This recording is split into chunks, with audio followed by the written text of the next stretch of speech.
I remember the sound before the pain, my skull cracking against my car door, the hiss of my breath leaving me like a confession I hadn't planned to make. My father's shadow swallowed the parking lot light.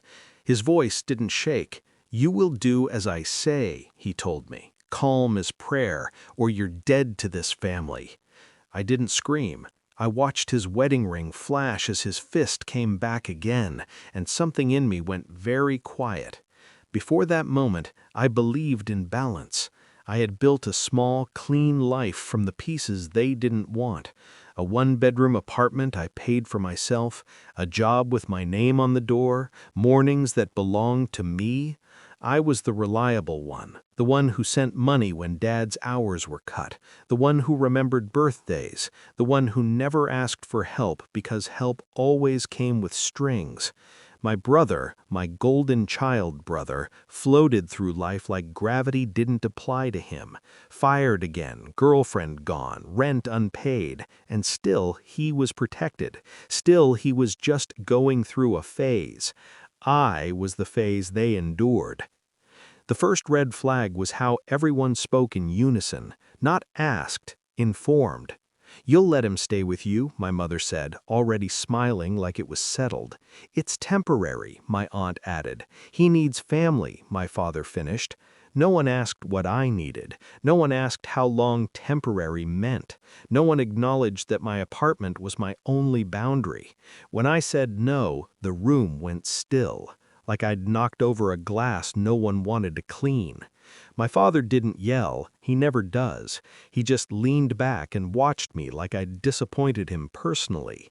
That's when I knew this wasn't about space, it was about obedience.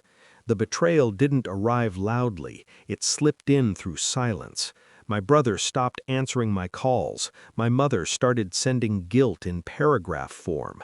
My father stopped speaking to me entirely, until the parking lot. I saw his truck before I heard it, blocking me in, engine running, no witnesses. "You don't embarrass me," he said, grabbing my collar. "You don't say no to me." When I tasted blood, I understood the truth with perfect clarity. They would rather break me than let me be free.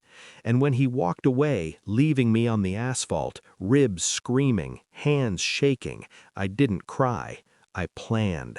I documented everything: photos, dates, medical reports, the voicemail where my mother told me to stop being dramatic about the bruises, the text where my father said, "You brought this on yourself." I didn't warn them, I didn't threaten, I let them think I was ashamed. Silence makes people careless. I filed a police report on a Tuesday morning. Calm voice, clean clothes, evidence in a folder. I watched the officer's expression change line by line. Then I pressed charges. The explosion was immediate. My phone lit up like a crime scene. Calls, messages, voicemails layered with rage and disbelief. "How dare you? You're ruining the family. He's your father." My brother finally called, crying, furious, afraid. "Do you know what this is doing to us?"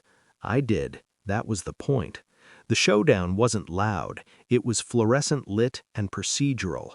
My father sat across from me in a room that smelled like disinfectant and consequences.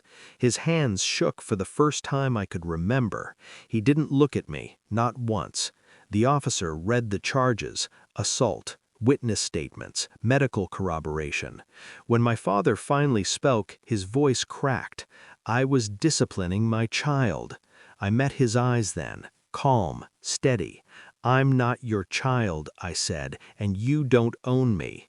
Something broke behind his face. Not regret, control.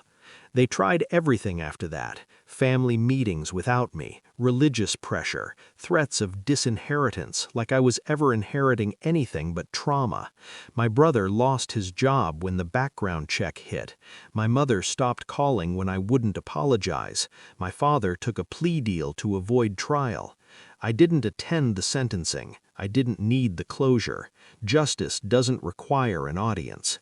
Now my apartment is quiet again. No footsteps I didn't invite, no keys I didn't give. I sleep through the night. I park my car without flinching. I live without asking permission. They tell people I betrayed them. They leave out the part where betrayal taught me how strong I am. The last message I ever received from my father said, "You're dead to this family." I read it once, then I archived it. Some deaths are survivals.